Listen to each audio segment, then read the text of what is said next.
موضوع الدرس في شروع البيعة على الإسلام سورة الممتحنة تفسير ابن كثير. الحمد لله رب العالمين والصلاة والسلام على أشرف الأنبياء وسيد المرسلين سيدنا محمد وعلى آله وأصحابه أجمعين. اللهم صل على سيدنا محمد وعلى آل سيدنا محمد كما صليت على إبراهيم وعلى آل إبراهيم في العالمين إنك حميد مجيد. أعوذ بالله من الشيطان الرجيم. بسم الله الرحمن الرحيم. يا أيها النبي إذا جاءك المؤمنات يبايعنك على أن لا يشركن بالله شيئا ولا يسرقن ولا يزنين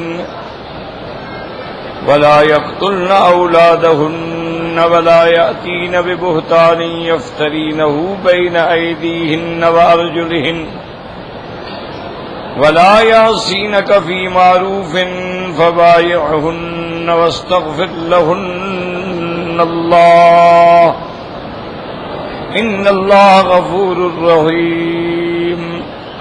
قال المؤلف والمفسر رحمه الله تعالى أدام النفع بعلومه وعلومكم في الدارين آمين إلى أن قال.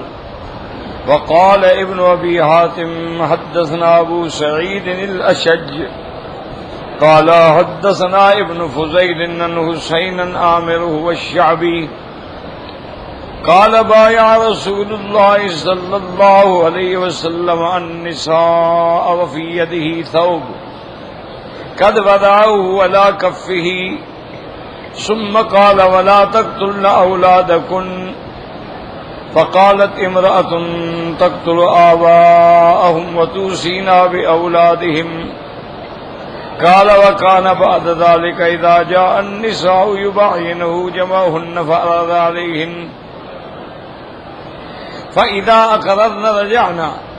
فقوله تبارك وتعالى يا أيها النبي إذا جاءك المؤمنات يبايعنك أي من جاءك منهن يبايع على هذه الشروط فبايعها على أن لا يشركن بالله شيئا ولا يسرقن أموال الناس الأجانب.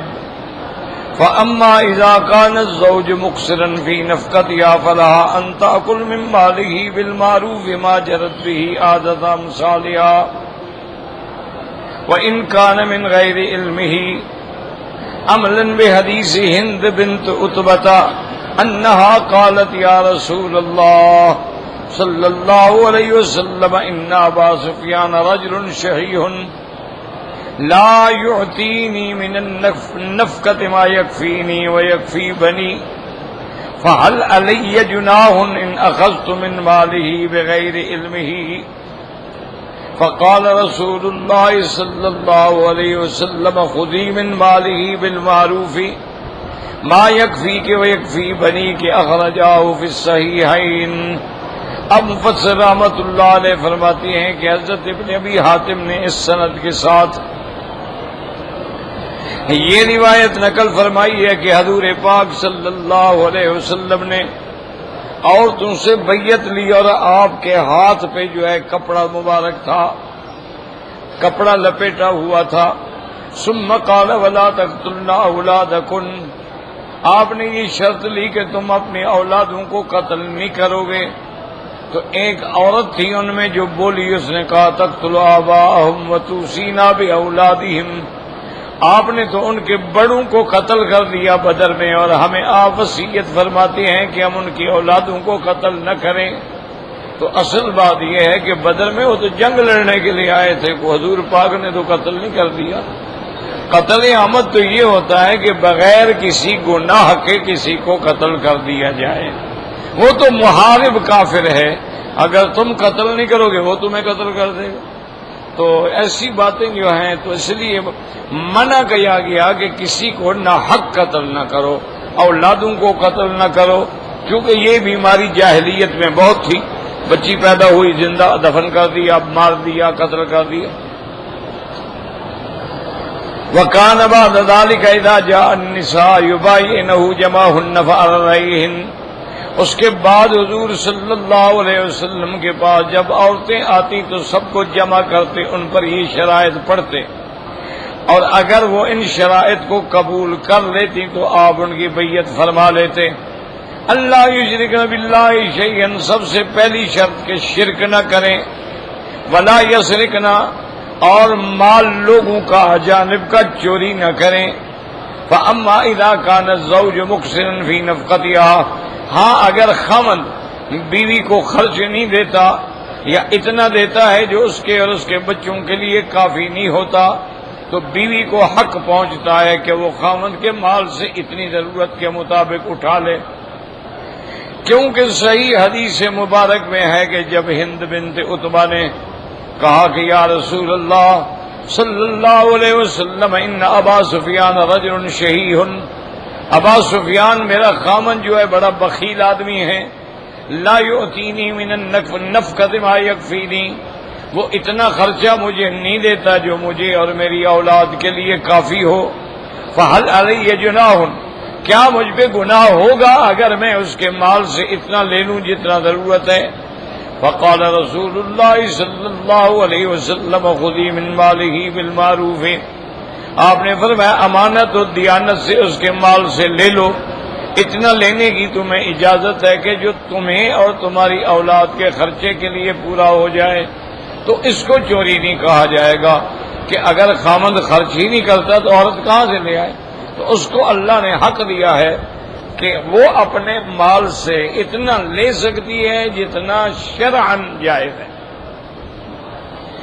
اور شرط کیا دی؟ قولہ تعالی ولا یزنین، زنا نہیں کریں گے، کقولہ تبارک و تعالی ولا تقربوا الزنا انہ کان فاحشا وساء سبیلا، جیسے دوسری آیت میں اللہ نے فرمایا کہ زنا کے قریب بھی نہ جاؤ، یہ بہت بڑی برائی ہے اور بہت بڑا بھیڑا راستہ ہے۔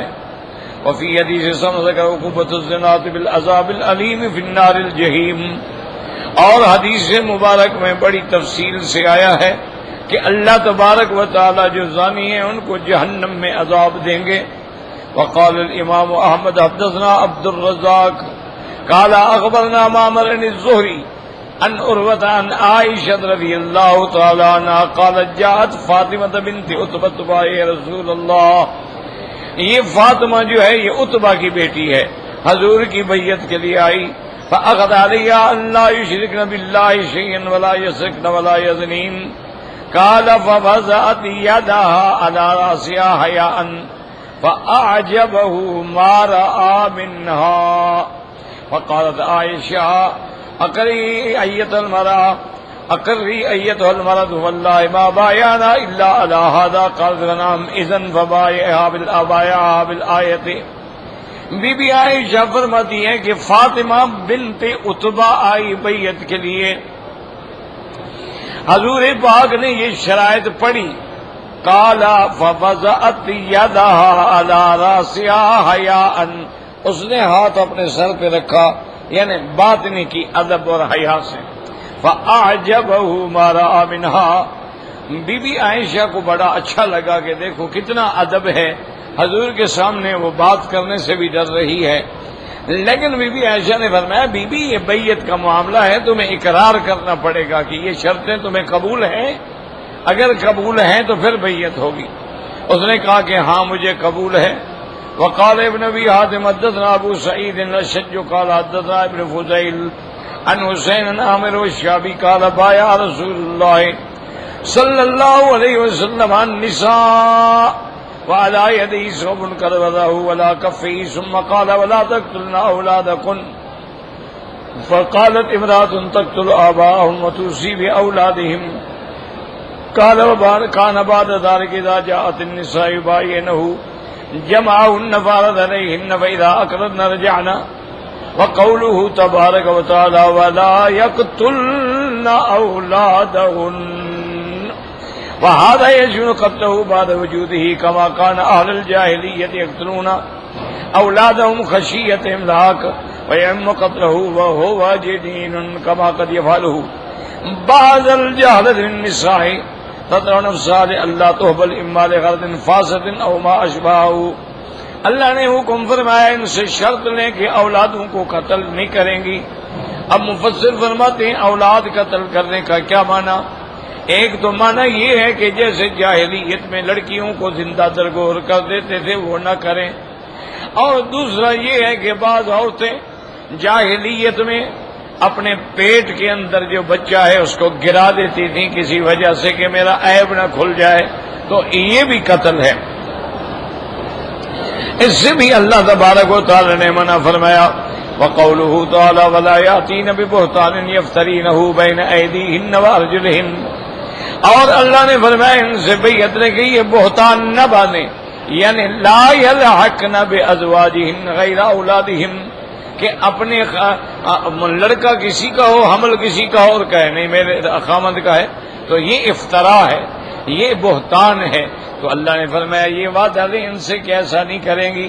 وَيُؤَيِّدُ هَذَا الْحَدِيثَ الَّذِي رَوَاهُ أَبُو داود حدثنا احمد بن صالح قال حدثنا ابن وهب قال حدثنا عمران بن الحارث عن ابن الهاد عبد الله بن سعيد المقبري عن ابي هريره رضي الله تعالى عنهم انه سمع رسول الله يقول حين نزلت آية الملاعنة ايما امرأة ادخلت على قوم من ليس منهم فليست من الله في شيء ولن يدخلها الله الجنة وأيما رجل جهد ولده وينظر إليه احتجب الله من فضله على رؤوس الأولين والآخرين. ابو داود کے اندر یہ حدیث مبارک ہے. حضور پاک صلی اللہ علیہ وسلم نے جب آیت ملاعنہ نازل ہوئی تو آپ نے فرمایا کہ جو عورت ادخلت علی قوم، اس نے اپنی قوم میں ایک ایسے لڑکے کو شامل کیا جو ان میں سے نہیں ہے، وہ زنا کی اولاد ہے لیکن کہتی ہے نہیں تمہاری اولاد ہے، تو ایسی عورت کے لیے اللہ تبارک و تعالی اس کو ہرگز جنت میں داخل نہیں کریں گے. وَأَيُّمَا رَجُلٍ جَحَدَ، یا اگر کوئی بندہ لڑکا پر نہیں میرا نہیں ہے جی میرا نہیں ہے تو میری بیوی نے کوئی گناہ کیا ہے، تو اس کو بھی اللہ تبارک و تعالی اپنی زیارت سے بھی محروم رکھیں گے، اور اللہ ان کو اولین و آخرین کے سامنے ایسے بندے کو ذلیل کر دیں گے. وقوله تبارک و تعالی ولا یعصینک بمعروف یعنی فیما امرتہن بہ من معروف ونہیتہن من منکر، اور آپ کی نافرمانی نہیں کریں گی جس معروف کا آپ حکم کریں گے اور جس منکر سے آپ روکیں گے، یہ ہر حال میں آپ کی اطاعت کریں گی. تو یہ شرائط دیے جاتے. قال البخاری حدثنا عبد الله بن محمد قال حدثنا وهب بن جرير قال حدثنا ابي قال سمعت الزبير بن كثير باذ في قوله تعالى ولا يأسينك في معروف قال ما شرط شرطه الله للنساء، یہ بھی شرط ہے کہ اللہ کے رسول کا جو حکم ہو تو قطعا نافرمانی نہ ہو. وقال من ابراہیم اللہ طاعت النبی اللہ فی المعروف والمعروف ہوتا، اللہ نے پیغمبر کی اطاعت بھی معروف میں دی ہے، نعوذ باللہ یعنی منکر میں نہیں، اور اللہ کا پیغمبر تو خیر منکر فرماتے ہی نہیں. امر اللہ تبارک و تعالی بطاعت رسولہ و اخرت اللہ من خلقہ فی المعروف وقد قال غیرہ ان عباس من اسبالک من سالم الجاد و ابی صالح غیر واحد نہاہن یوم النوح، حضور پاک نے ان کو ماتم کرنے سے واویلا کرنے سے اس سے بھی منع فرمایا. وقد تقدم حدیث امتی یروی ذلک ایضا. قال ابن جرير حدثنا بشر قال حدثنا يزيد قال حدثنا سعيد قتادة في هذه الآية ذكر لنا أن نبي الله صلى الله عليه وسلم أخذ عليهن أن يعهد ولا تحدثن رجال إلا رجلا منكن محرما، کہ موت پہ غم کرنا یا لوگوں کے قصے کہانیاں دوسروں کو سنا ایسے نہ کیا کریں. وقال عبد الرحمن بن یا رسول اللہ انا لنها اضیافا وانا نغیب عن نسائنا. وقال رسول اللہ صلی اللہ علیہ وسلم لیس اولئک انیت. تو ایک صحابی نے کہا کہ یا رسول اللہ کہ عورت جو ہے وہ کسی سے بات ہی نہ کرے تو ہم تو مہمان نواز لوگ ہیں، ہمارے مہمان آتے رہتے ہیں اور کبھی کبھی ہم گھر میں بھی نہیں ہوتے، تو لازمی بات ہے کہ روٹی پانی وغیرہ تو عورت نے ہی بھیجنا ہے۔ اور میں نے اس سے تو منع نہیں کیا، منع یہ ہے کہ کوئی منکر بات نہ کرے۔ اگر کوئی دین کی بات ہے یا مہمان ہے، کھانا اٹھا کے بھجوا دیا، کھانا بنا کے دے دیا، یہ تو منع نہیں کیا۔ وقال ابن ابي حاتم حدثنا ابو زرعه قال حدثنا ابراهيم بن موسى الفراء قال اخبرنا ابي زائده حدثني مبارك ان قال كان فيما اللہ تحدثنا الرجال، اور بغیر مردوں سے بات نہ کیا کرو، ہاں محرم ہو تو کر سکتی ہو۔ فإن الرجل لا يزال يحدث المرأة حتى يمضي بين فخذيه، اور کبھی کبھی ایسا بھی ہوتا ہے کہ مرد ایسی ایسی باتیں کرتے رہتے ہیں یا عورتیں ایسی ایسی کہانیاں سناتی ہیں کہ انسان کو نعوذ باللہ اس کی مزی اتر آتی ہے۔ وقال ابن جرير حدثنا ابن عمير قال حدثنا عمرو بن انس بن سين متية الانصارية قال كان فيما اشترط علينا رسول الله من المعروفين بايعنا ولا ننوها، فقالت امرأة من بني فلان بني فلان اسعدوني فلا حتى اجزيهم فانطلقت فاسعدتهم ثم جاءت وبايت۔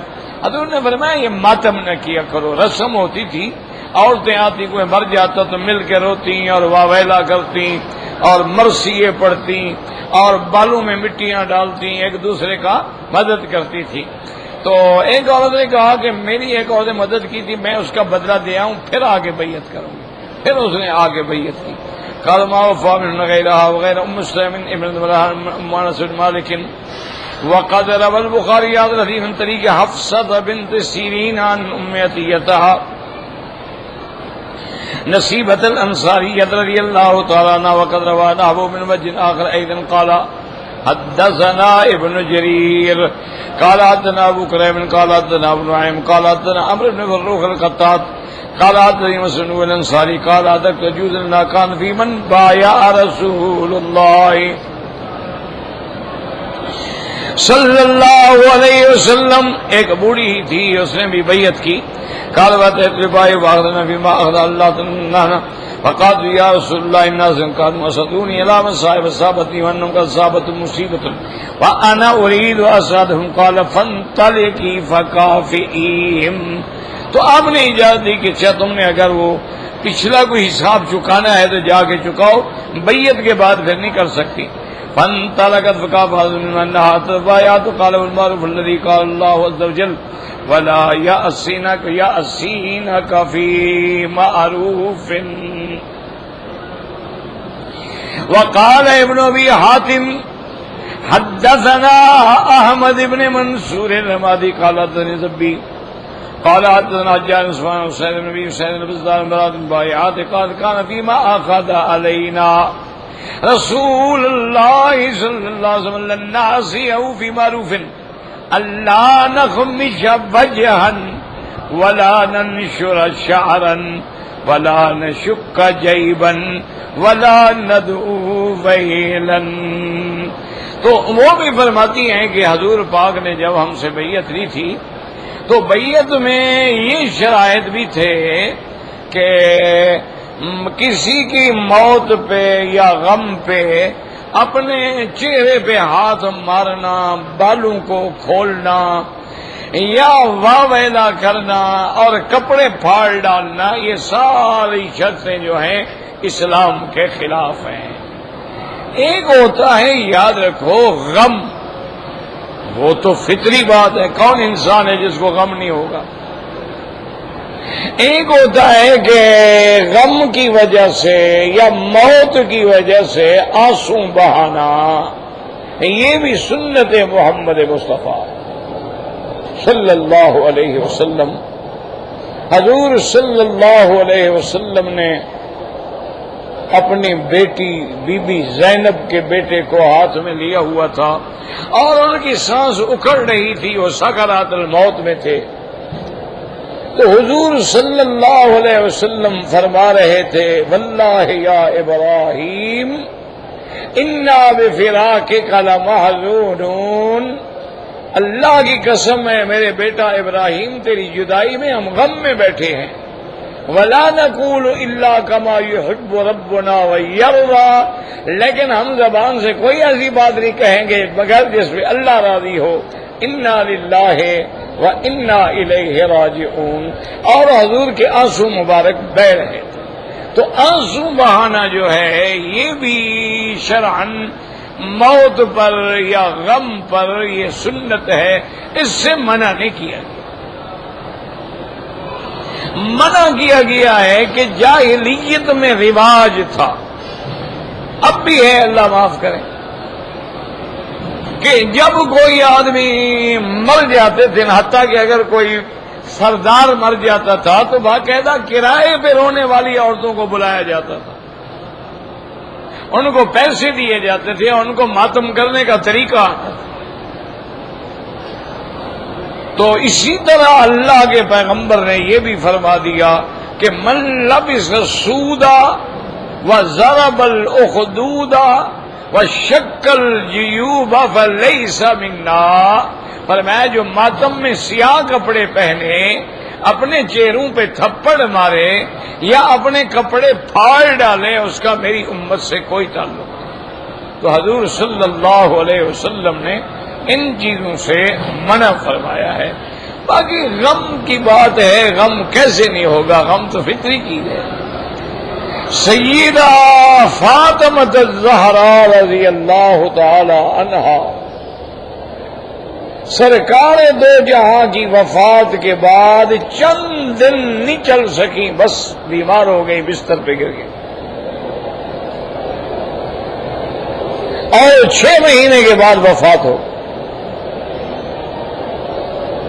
اور سیدہ فاطمہ الزہراء رضی اللہ تعالی عنہا نے اپنے والد رحمت دو جہاں کے بارے میں جو مرثیہ کہا تھا، اس میں یہ بھی تھا کہ سبت علی مصائب لو انہا سبت علی الایام سرن لیالیا، کہ ابا جان آپ کی جدائی میں جو مجھ پر پہاڑ مصیبتوں کے گر پڑے ہیں، اگر یہ دن پر گرتے تو دن بھی رات بن جاتے.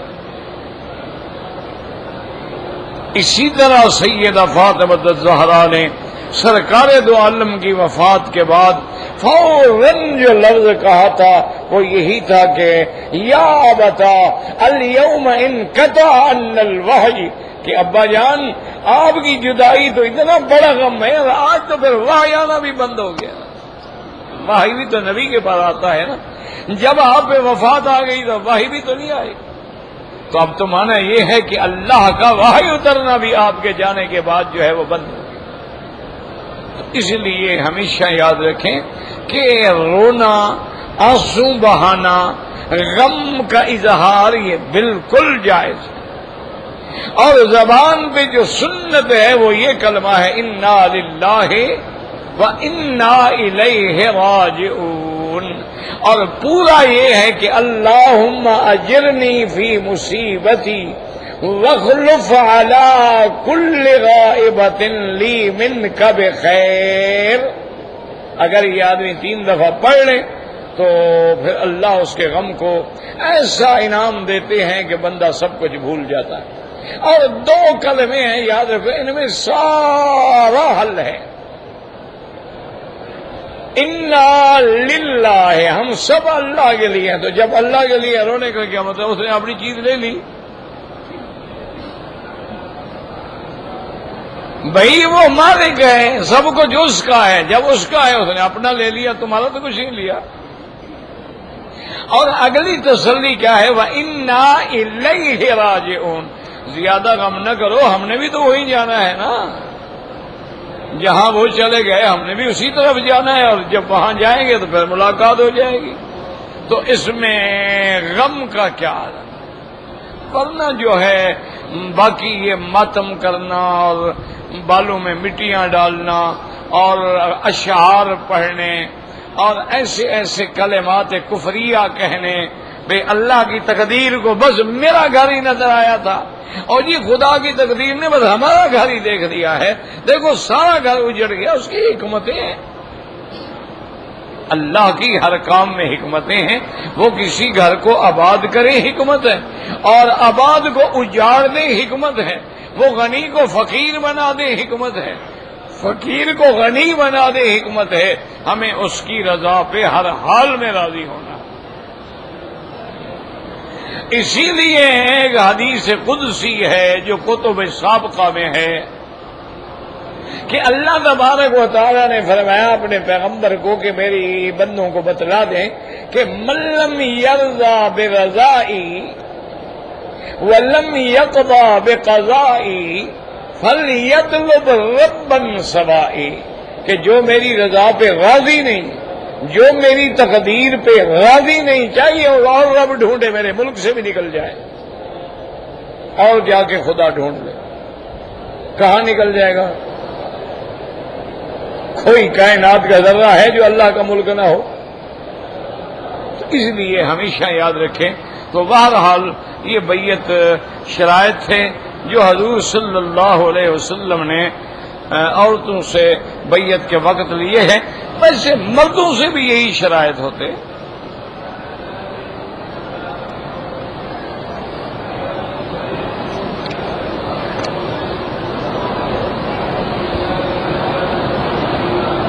کہتے جی کہ یہاں پر ہوٹلوں میں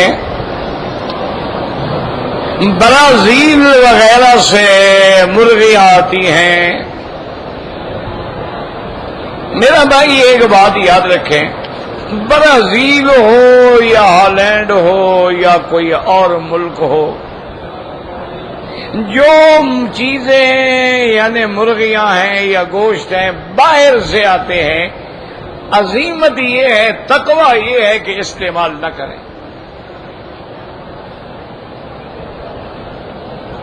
ایسے کہتی ہیں کہ جی ہمارے ان کمپنیوں سے معاہدے ہیں اور وہ اسلامی ذبح کرتے ہیں، لیکن کوئی اعتبار نہیں۔ بعض لوگوں سے تو ہم نے یہ بھی سنا ہے کہ انہوں نے یہ انتظام کیا ہے کہ ایک ٹیپ ریکارڈر لگا دیتے ہیں، وہ بسم اللہ اللہ اکبر بسم اللہ اللہ اکبر بسم اللہ اللہ اکبر پڑھتا رہتا ہے، اور مرغیاں جو ہیں وہ کٹتی رہتی ہیں، مشین پہ چلتی رہتی ہے، مشین پہ کٹتی رہتی ہے۔ اچھا، یہاں پر الحمدللہ اس ملک کا جو بڑے بڑے پولٹری فارم ہیں، وطنی ہے، فقی ہے، اور بھی ہوں گے، تو وہ تو خالص حلال ہے، اس میں کوئی شبہ نہیں۔ اور اسی طرح جہاں تک میرے معلومات ہیں، غلط بھی ہو سکتے ہیں، کہ ساؤتھ افریقہ کے ہمارے مسلمان بھائیوں نے بھی وہاں پر اتنا سخت نظام رکھا ہے کہ وہاں کی کمپنیاں جو مرغیاں یا جانور ذبح کرتی ہیں وہ عین ہمارے اسلامی لوگوں کی نگرانی میں اور صحیح ذبیحہ ہوتا ہے۔ تو لہذا اس سے بھی اطمینان کریں۔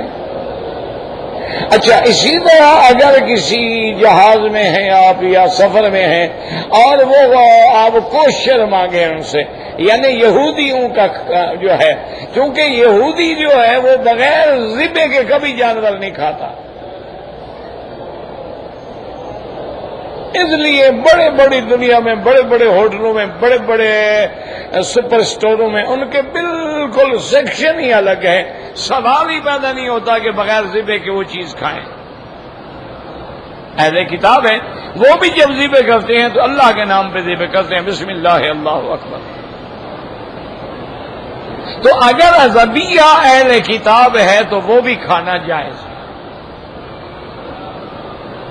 لیکن اگر اہل کتاب ہو اور وہ جھٹکے سے کر رہے ہوں تو حرام ہے، تب حلال ہے جب وہ بسم اللہ اللہ اکبر کہہ کے ذبح کرے گا۔ آج کل جیسے اہل کتاب یہودی ہے، نصرانی کے تو دین کا پتہ ہی نہیں ہوتا، لا دین ہے۔ تو اس لیے احتیاط یہی ہے کہ اگر آپ کا 10 دن 20 دن کا پیکج ہوتا ہے، اس میں گوشت کے بغیر گزارا نہیں ہے تو تسلی کر لیں، یا خود جا کے مرغی لے لیں، ذبح کرا لیں۔ بہرحال باہر کی مرغی پہ ہمیں تو اعتبار نہیں۔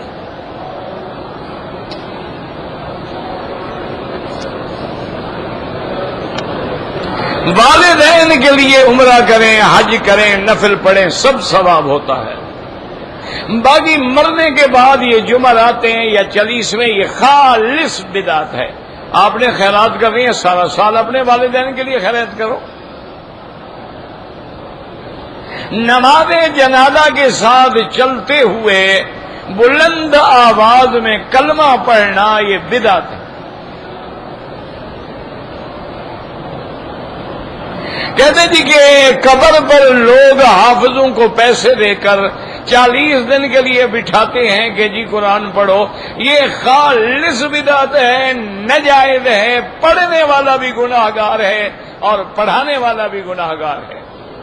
اچھا، یہ اگر یعنی فائدہ ہے، کبھی غریب کی میت میں بھی کوئی حافظ کیا 40 دن بیٹھا ہو؟ یہ تو کاروبار ہوا نا.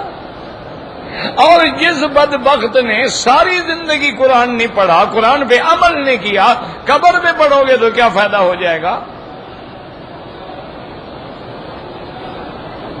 اس نے زندگی میں کتنا قرآن پڑھا ہے،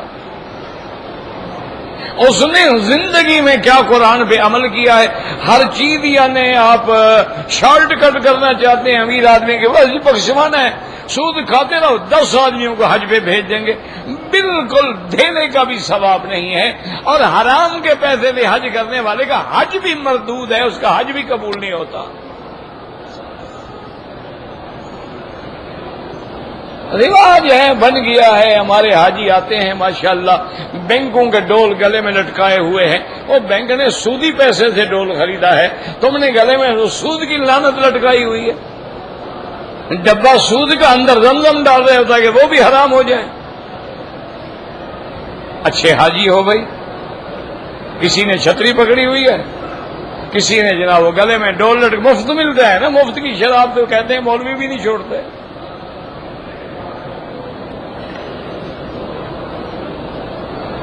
والدین کے لیے عمرہ حج بالکل کر سکتے ہیں. قربانی کا گوشت جو ہے یا عقیقہ وہ آدمی کھا سکتا ہے. قربانی کا گوشت جو ہے تیسرا حصہ آپ خود کھائیں، گھر میں لائیں. عقیقے میں بھی آپ کھا سکتے ہیں. کہتے ہیں جی کہ اگر بیوی جوان ہو تو آدمی داڑھی کو کالا رنگ کر سکتا ہے. اچھا، اگر بیوی جوان ہو تم داڑھی کو کالا رنگ کر دو تو بیوی کو کیا فائدہ ہوگا؟ مجھے سمجھاؤ تو صحیح نا ذرا. نہیں، کالا رنگ کرنے سے تم کوئی جوان ہو جاؤ گے. جو تمہاری طاقت ہے، قوت ہے، وہ تو بیوی کو پتا ہے. تم دوسروں کو دھوکہ دینا چاہتے ہو، یا تمہاری بیوی بھی دوسروں کو دھوکہ دینا چاہتی ہے کہ میرا خاوند دیکھو جوان ہے، ابھی تک بال کالے ہیں. بالکل حرام ہے. اور دوسری بات یہ بھی یاد رکھو میرے عزیز، میرے بزرگ، ناراض نہ ہوا کریں. عمر ہو جائے تیری 70 سال اور خضاب تم نے سیاہ ایسے لگایا ہے جیسے 16 سال کی عمر کے بال بھی سیاہ ایسے نہیں ہوتے. وہ دیکھنے میں ویسے ہی کارٹون نظر آتا ہے، اچھا نہیں لگتا وہ. اگر آپ کو شوق ہے نا تو یہ علم ہے، یہ جو خضاب ہے نا یہ علم ہے. آپ متعلقہ آدمی کے پاس جائیں، وہ آپ کی جلد دیکھے گا، چمڑا دیکھے گا، اس کے بعد وہ میچنگ کلر آپ کو بنا کے دے گا کہ یہ لگایا کرو. اور کالا تو ویسے حرام ہے شریعت میں. آپ براؤن لگا لیں وہ کالے کا کام کر جائے گا. یا جیسے حدیث مبارک میں آتا ہے کہ آپ نے فرمایا تھا کہ الحنا، تو مہندی اور مہندی میں ڈالتے ہیں بسمہ، وہ اگر ملا لیں تو وہ بھی ایک اچھا رنگ بن جاتا ہے. تو بس وہ کیا ہوتا ہے بتائیں آپ نے؟ وہ ہوتا ہے اصل میں نیل کا پودا ہوتا تھا نا پہلے، جو نیل ہم کپڑوں کے لیے بناتے تھے، اس کے جو پتے ہیں اس کو سائے میں خشک کر لیں، تو جتنا پتے ہیں اتنی مہندی ڈال لیں تو بڑا خوبصورت داڑھی کا رنگ بن جاتا ہے.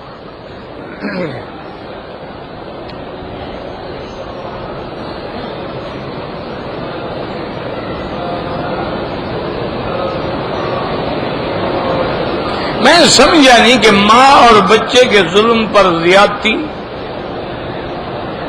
بچے ماں کے متعلق بچہ واجب القتل ہے، ماں کے لیے کیا حکم ہے؟ مجھے تو نہیں سمجھ آیا کیا لکھا ہے آپ نے. سمجھ ہی نہیں آیا آپ کیا لکھ رہے ہیں اور میں نے کیا کہا تھا. بچہ کیوں واجب القتل ہے؟ مجھے تو نہیں پتا آپ نے کیا لکھا ہے، کیا سمجھا ہے۔ کہتے ہیں جی کہ فضیلت کی بارے میں احادیث ضعیفہ بھی حجت ہیں، تو اگر ہم 15 شعبان کی رات میں عبادت کریں، بالکل کریں، کس نے روکا ہے آپ کو کہ عبادت نہ کریں؟ بات یہ ہے کہ 15 شعبان کی رات کو انا انزلناہ فی لیلۃ مبارکۃ، وہ لیلہ مبارکہ نہ سمجھیں، فیہا یفرق کل امر حکیم، کے ہر معاملے کے فیصلے اس رات میں ہوتے ہیں، یہ بات غلط ہے۔ ویسے تو حضور سارے شعبان کے مہینے میں روزے رکھتے تھے۔ حضور شعبان کے مہینے میں، یعنی بیویاں کہتی ہیں ہم نے جو قضا روزے رکھنے ہوتے تھے ہم شعبان میں آ کے رکھتے تھے، اس لیے کہ حضور کثرت سے شعبان میں روزے رکھتے تھے۔ ویسے بھی 13، 14، 15 کا روزہ رکھنا جو ہے سنت محمد مصطفیٰ ہے۔ آپ قرآن پڑھیں، روزے رکھیں، لیکن یہ نہیں کہ صرف ایک دن رکھنا ہے وہ ناجائز ہے۔ 13 بھی رکھیں، 14 بھی رکھیں، 15 بھی رکھیں، عبادت کریں، تلاوت کریں، دعائیں مانگیں، یہ تو کوئی منع نہیں کرتا۔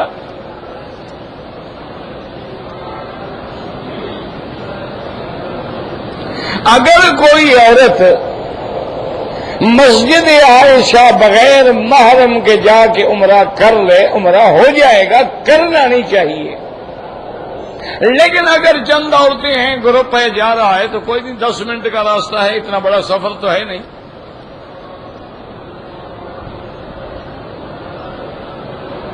اسی طرح عورت اپنے ہوٹل سے حرم میں آ کے نماز اور طواف بغیر محرم کے کر سکتی ہے، بالکل کر سکتی ہے۔ یہ تو کہیں نہیں لکھا ہوا کتاب میں کہ جب نماز پڑھیں تو ایک دوسرے کو رسی باندھ کے کھڑے ہوں، طواف میں جائیں تو ایک دوسرے کے گلے میں پٹا ڈال لیں، یہ کیا لکھا ہوا ہے؟ سفر کرنا حرام ہے۔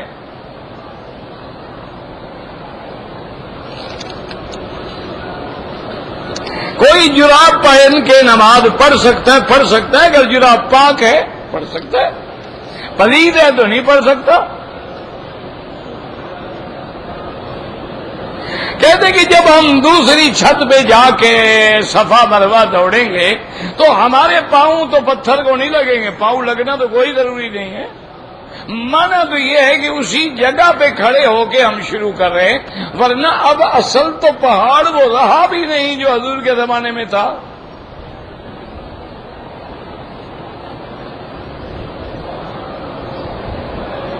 کہتے جی کہ حرم شریف میں یہ جو سوموار کے دن دسترخوان لگا دیتے ہیں بالکل کھا سکتے ہیں، یہ کوئی زکوٰۃ شکات نہیں ہے، یہ لوگ روزے داروں کے لیے لے آتے ہیں، ایک قسم کا ہدیہ ہے اور دعوت ہے، بالکل کھا سکتے ہیں۔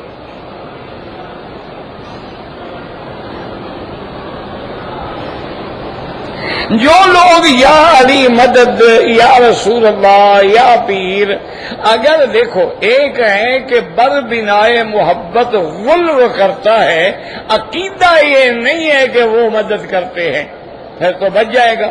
لیکن اگر عقیدہ ہی اس کا یہ ہے کہ وہ میں پکاروں گا، وہ میری ندا سنیں گے اور میری مدد کریں گے، تو مشرک ہے، اس سے تو نکاح نہیں ہو سکتا۔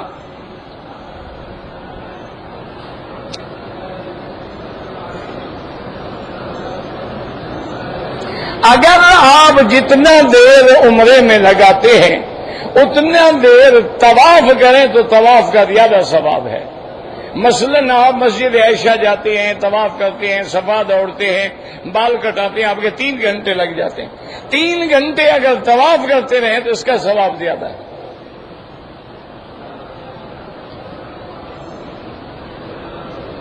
ایک مسواک جو ہے کتنے وقت تک استعمال کریں جب تک گندا نہ ہو جائے، خراب نہ ہو جائے؟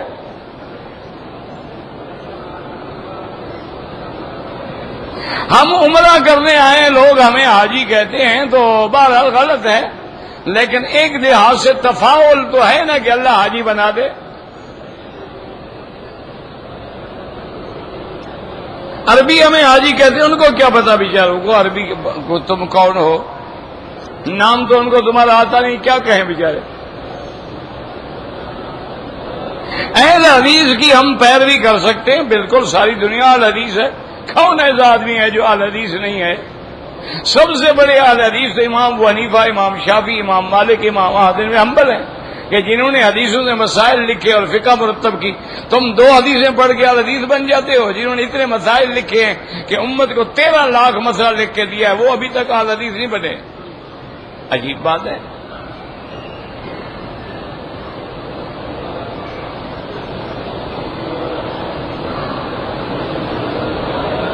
میری ڈیوٹی ہے حرم میں مروہ کے قریب، میں اگر رمضان میں سنت اعتکاف کے لیے رات کو 4-5 گھنٹے کی ڈیوٹی بھی کروں، اعتکاف بھی بیٹھوں، تو آپ اتنی دیر کی نیت کیا کریں جتنی دیر آپ بیٹھ سکتے ہیں۔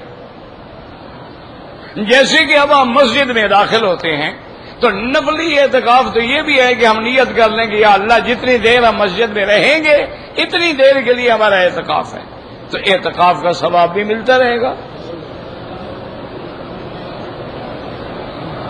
اعتکاف کے لیے کوئی اجازت نامہ نہیں ہوتا۔ کہتے ہیں جی کہ اگر میاں بیوی سفر کر رہے ہیں اور دونوں پیدل چل رہے ہیں تو مرد کو آگے چلنا چاہیے یا عورت کو جس کے ٹانگوں میں دم ہو؟ یہ تو ہمت کا مسئلہ ہے نا۔ اب خاوند چل نہ سکے تو عورت کیا کرے بیچاری؟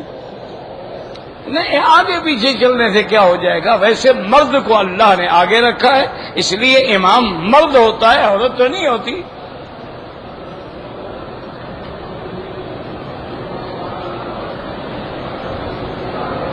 اگر کوئی کسی سے پیر یا بزرگ عمرے کے لیے آئے تو ان کے مرید جو ہیں وہ ان کے ساتھ بیٹھتے ہیں، تو کیوں نہ بیٹھیں بھائی؟ بہرحال کوشش کریں کہ ریا نہ ہو۔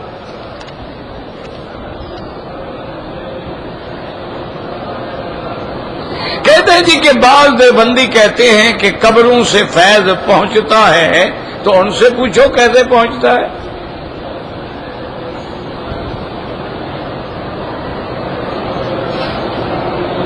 اللہ کے بندے، یہ مسائل ہیں اور ان کی باریکیوں کو سمجھنے کے لیے انہی سے آدمی کو رجوع کرنا چاہیے۔ دیوبند کے لوگ موجود ہیں، ان کے مدرسے موجود ہیں، ان کے مفتی موجود ہیں، علماء موجود ہیں، آپ ان کو لکھیں کہ جی آپ نے یہ کتاب میں لکھا ہے، اس کا کیا مطلب؟ وہ آپ کو جواب دیں گے۔ یا جو سوال آپ کر رہے ہیں ہو سکتا ہے ان کے جواب پہلے ہی شائع ہو چکے ہیں، وہ تمہیں لکھ دیں گے فلاں کتاب پڑھ لو۔ اب یہ تو نہیں نا مسئلہ کہ جو جس پہ آپ اعتراض کریں ان سب کے جواب دینے کا میں ذمہ دار ہوں، یہ کہاں کی بات ہے؟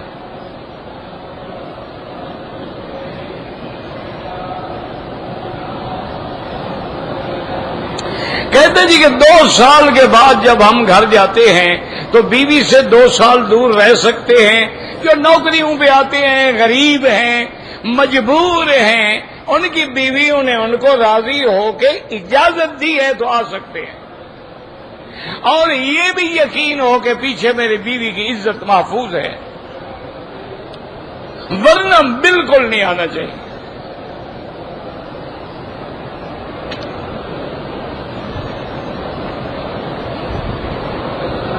یہ برغی والا مسئلہ پہلے ہو چکا ہے۔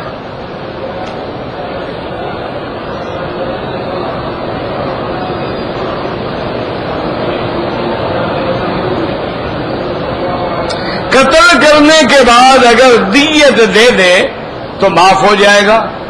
اگر عورت کو طلاق دی ہے، 1 ہے رجوع کر سکتے ہیں، 2 ہے رجوع کر سکتے ہیں، لیکن اگر 3 طلاقیں ہیں فلا تحل له من بعد حتى تنكح زوجا غيره۔ یہ اللہ کے قرآن کا مسئلہ ہے کہ اب پہلے خاوند پہ وہ حلال نہیں ہو سکتی جب تک کسی اور خاوند سے شادی کرے، اور پھر وہ اپنے منشے سے طلاق دے، وہ کرائے کا خاوند نہ ہو۔ اگر وہ کرائے کا خاوند ہے تو اس پہ اللہ کے نبی نے لعنت بھیجی ہے، لعن اللہ المحلل والمحلل له، حلال کرنے والا اور کرانے والا دونوں پہ اللہ کی لعنت ہے۔ تو تو بہرحال اصل وجہ کیا ہے؟ یہ لوگوں کو بات سمجھ ہی نہیں آتی. میرے ایک دوست تھے، اللہ عالم اب زندہ ہے، کافی عرصہ ہوا ملاقات نہیں ہوئی. وہ ماشاءاللہ میں نے ہائی کورٹ کے بھی سینئر جسٹس تھے، پھر سپریم کورٹ کے بھی تھے، بہت ہی پڑھا لکھا اور بڑے مطالعے والا آدمی تھا. وہ حج پہ تشریف لے آئے، میری ملاقات ہوئی تو وہ مجھے کہنے لگے کہ مکی صاحب بلا تکلف ایک مسئلہ ہمیں سمجھائیں جس سے ہمیں بڑی پریشانی ہے، اور ہم مشکل یہ ہوتی ہے کہ جب ہم کسی دوسرے ملک میں سیمینارز ہوتے ہیں، دوسرے ملک میں بڑے بڑے معاملات ہوتے ہیں، بلاتے ہم جاتے ہیں، تو وہاں جو غیر مسلم جج ہیں وہ تو پھر ہمارا نت کا بند کر دیتے ہیں مسئلوں پر. میں نے کہا حضرت کیا بات کیا؟ انہوں نے کہا جی بات یہ ہے کہ اگر خامند نے بیوی کو 3 طلاقیں دی، اب یہ طلاق مغلظہ ہے، عورت اس پہ مستقلاً حرام ہو گئی، اب حلال نہیں ہو سکتی. مثلاً اس کی اولاد ہے، اب طلاق کے بعد خامند بھی پریشان ہے، بیوی بھی پریشان ہے، لیکن قرآن کہتا ہے کہ جی وہ حلال نہیں ہو سکتی ہے جب تک کہ حلالہ نہ کروائے.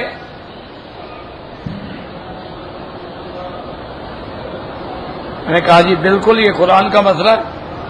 انہوں نے کہا مکی صاحب سمجھنے والی بات یہ ہے کہ زیادتی تو شوہر نے کی کہ 3 طلاقیں دی، حالانکہ وہ چاہتا تو 1 طلاق دے سکتا تھا، وہ چاہتا 2 طلاق دے سکتا تھا، اس بدبخت نے 3 طلاقیں دی. تو زیادتی تو خاوند نے کی، سزا عورت بھگتے کہ دوسرے مرد کے ساتھ سوئے. انہوں نے کہا یہ بات ہمیں سمجھ نہیں آتی. بھائی اگر زیادتی مرد نے کی ہے تو سزا مرد کو ملے. سزا عورت کو ملتی ہے کہ جی جاؤ پہلے شادی کرو، اور پھر صرف کاغذی شادی نہ ہو، پیپر میرج نہ ہو، حقیقی شادی ہو. اچھا نکاح بھی ہو گیا لیکن اس نے جمع نہیں کیا، پھر بھی حلال نہیں ہوگی. تو میں نے کہا حضرت یہ پتہ نہیں آپ، میں نے کہا آپ تو ماشاءاللہ جج ہیں اور بڑے سینئر موسٹ ججوں میں ہیں، میں تو ایک چھوٹا سا مولوی ہوں، پرائمری بھی نہیں پڑھی میں نے. میں نے کہا حضرت پہلی بات یہ رکھیں کہ اللہ نے اس عورت کو حلالہ کرنے کا حکم کب دیا ہے؟ جب وہ عورت اپنی مرضی سے پہلے شوہر کے پاس واپس آنا چاہے. تو اب غلطی تو عورت کر رہی ہے، مرد تو نہیں کر رہا. وہ خود چاہتی ہے نا کہ میں وہاں جاؤں، تو اپنے لیے تو وہ خود خرید رہی ہے. اللہ تو اس کو بچا رہے ہیں کہ بدبخت عورت جس نے پہلے تمہیں 3 گولیاں ماری ہیں، تمہیں شرم نہیں آتی پھر اسی کے بعد جا رہی ہو. مت جاؤ ایسے ذلیل آدمی کے پاس، کسی اور سے شادی کر لو،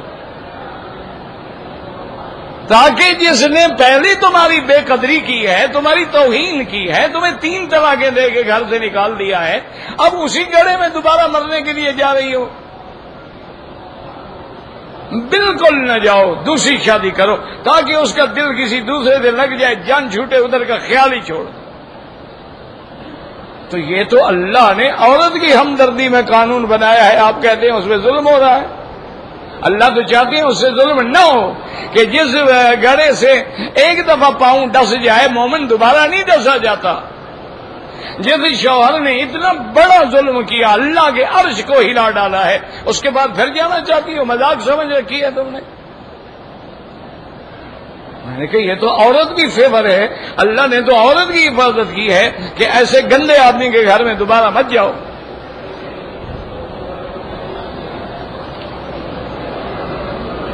لوگ کفن کا کپڑا دھوتے ہیں، مسئلہ وسلہ کوئی نہیں، رواج ہے بس، نہ حکم ہے نہ شریعت ہے.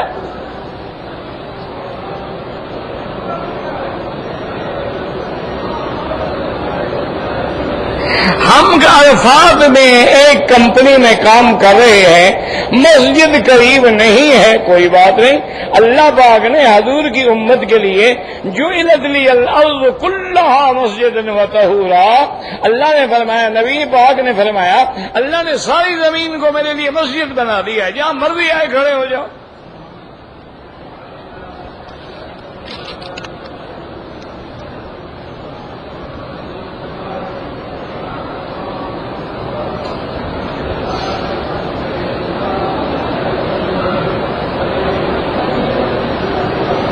میں حج کے لیے آیا تھا، جدے میں سیلاب آ گیا تو میں نے احرام چھوڑا، واپس چلا گیا، تو پھر اگلے سال میں نے حج ادا کیا۔ ٹھیک ہے، آپ کا حج وہ فاسد ہو گیا، آپ نے بکری دم دے دی اور اگلے سال پھر آپ نے حج پورا کر لیا، ٹھیک ہے۔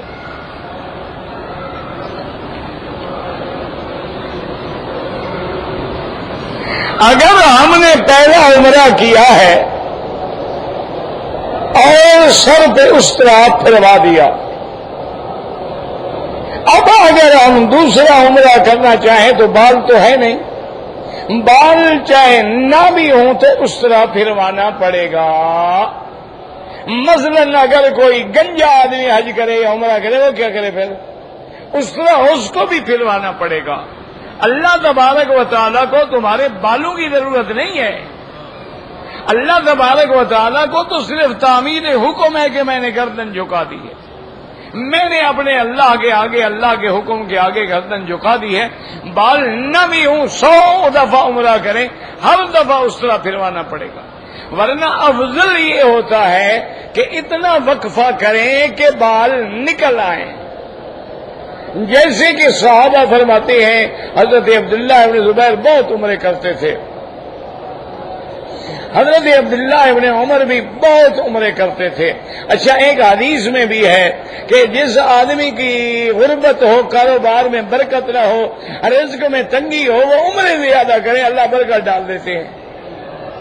حدیث میں آتا ہے کہ حجج النسک عمر تتر ینفیان الذنوب والفقر، بار بار حج اور بار بار عمرہ جو ہے دو چیزوں کو مٹا دیتا ہے، غریبی کو بھی مٹا دیتا ہے، گناہوں کو بھی مٹا دیتا ہے۔ تو اس لیے بار بار تو حضرت عبداللہ ابن زبیر پھر یہ کرتے تھے، 3-4 دن ٹھہر جاتے، کہتے یار تھوڑے سے بال نکل آئے پھر عمرے پہ چلیں، تو جب بال نکل آتے پھر عمرے پہ چلے جاتے، پھر اس طرح پھروا دیتے، پھر 4-5 دن 8 دن دیر کرتے، تھوڑے بال اور نکل آتے پھر عمرے پہ چلے جاتے۔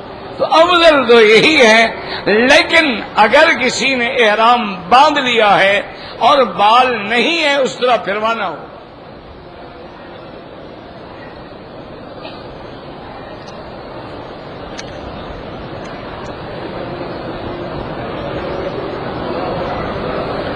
طواف کے بعد 2 رکعت، پتہ نہیں کیا لکھا ہے، بہرحال ہر طواف کے بعد 2 رکعت نماز جو ہے وہ امام ابو حنیفہ رحمت اللہ علیہ کے نزدیک تو واجب ہے، واجب الطواف ہے، جو نفل کہتے رہتے ہیں غلط بات، اور باقی ائمہ کے نزدیک سنت الطواف ہے۔ تو اب دونوں میں فرق کیا ہوگا؟ امام حنیفہ فرماتے ہیں مثلا آپ کو بھول گیا، ایک دن نہیں پڑھی، واجب ہے، ہر حال میں پڑھنی پڑے گی۔ باقی ائمہ فرماتے ہیں کہ سنت ہے، پڑھے گا تو ثواب ہے، نہیں پڑھا تو طواف ہو جائے گا۔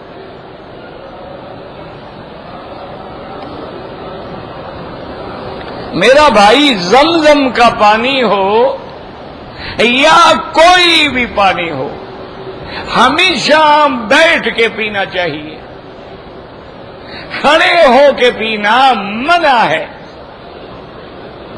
زمزم کے بارے میں جو آتا ہے کہ حضور پاک نے، رحمت دو عالم نے کھڑے ہو کے پیا، وہاں بیٹھنے کی جگہ نہیں تھی،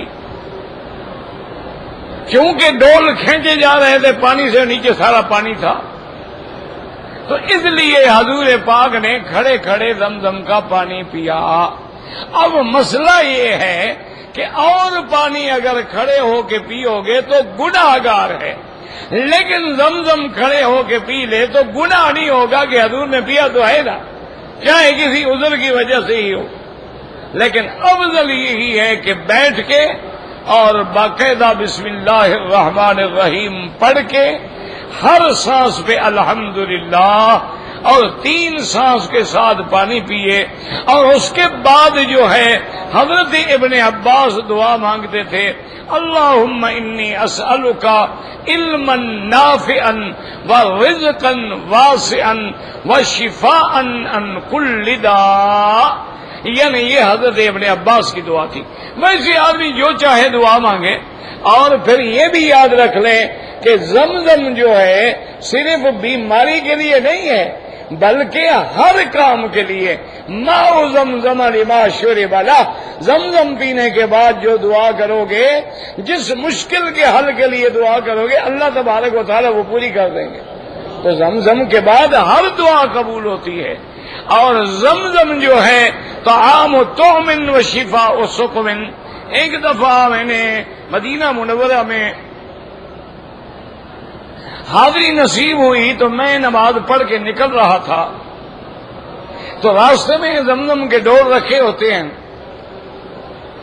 تو ایک فقیر مجذوب قسم کا آدمی ہاتھ میں گلاس لے کے بڑے جذبے سے بیٹھا. میں چپ کر کے پیچھے کھڑا ہو گیا.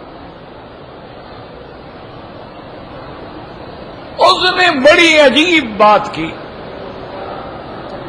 اس نے جناب زمزم پیا، بسم اللہ پڑھا، الحمد پڑھا. اس کے بعد کہتا ہے کہ یا اللہ صدق قول حبیبک واشفی عبدک، کہ یا اللہ اپنے حبیب کے قول کو سچا کر دو، مجھے شفا دے دو. تیرے نبی نے فرمایا نا کہ زمزم شفا ہے، تو پھر اپنے حبیب کی بات کو سچا کریں. اپنے حبیب کی بات کو سچا کر دیں اور مجھے بیماری سے شفا دے دیں. اس کے اس 2 لفظوں میں اتنی کشش تھی اور اتنی اثر تھا. میں اس کی اس دل سے نکلتی ہوئی آواز پہ حیران رہ گیا. پھر میں پیچھے ہٹ گیا. میں نے کہا ایسا نہ ہو فقیر لوگ ہیں، ان کو چھیڑنا بھی تو اچھا نہیں ہوتا نا جی. ان کو اپنے معاملے میں رہنے دے. بس جو ہم نے سننا تھا سیکھنا تھا سیکھ لیا الحمدللہ. تو بہرحال ماء زمزم جو ہے. اور ایک بات یاد رکھیں، محدثین نے اور فقہا نے لکھا ہے کہ زمزم کا پانی جو ہے افضل من ماء الجنت، یہ جنت کے پانی سے بھی افضل ہے، حوض کوثر سے بھی افضل ہے. اس کی وجہ یہ ہے کہ جب حضور صلی اللہ علیہ وسلم کا سینہ مبارک جو ہے شک کیا گیا تو جبریل ہر چیز جنت سے لائے ہیں لیکن پانی زمزم سے لیا ہے. اس سے محدثین نے مسئلہ سمجھا کہ اگر جنت کا پانی افضل ہوتا تو جبریل تھک جاتا پانی لاتے ہوئے، وہاں سے پانی لے آتا. جب وہ وہاں سے پانی نہیں لایا تو معلوم ہوا کہ افضل نبی کا افضل دل جو ہے وہ افضل پانی سے دھویا گیا صلی اللہ علیہ وسلم. ربنا تقبل منا انك انت السميع العليم وتب علينا انك انت التواب الرحيم. اللهم متعنا باسمائنا وابصارنا واشرح صدورنا واحينا بقواتنا ما ابقيتنا واجعله الوارث منا واجعل ثارنا على من ظلمنا وانصرنا على من عادانا. اللهم اقض حاجاتنا يا قاضي الحاجات يا سميع الدعاء يا مستجيب الدعوات.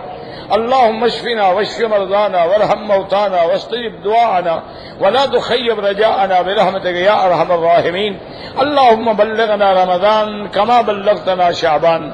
اللهم ارزقنا قيامها وصيامها بالإيمان والاحتساب برحمتك يا ارحم الراحمين. یا اللہ ہمیں رمضان المبارک کا احترام نصیب فرما. یا اللہ ہمیں رمضان المبارک کے عمرے اور برکات و ثمرات نصیب فرما. یا الہ العالمین عالم اسلام پہ رحمت کا فیصلہ فرما. یا اللہ مسلمانوں کی جان مال آبرو عزت کی حفاظت فرما. یا اللہ مسلمان ملکوں سے اپنے عذاب رفع فرما دے.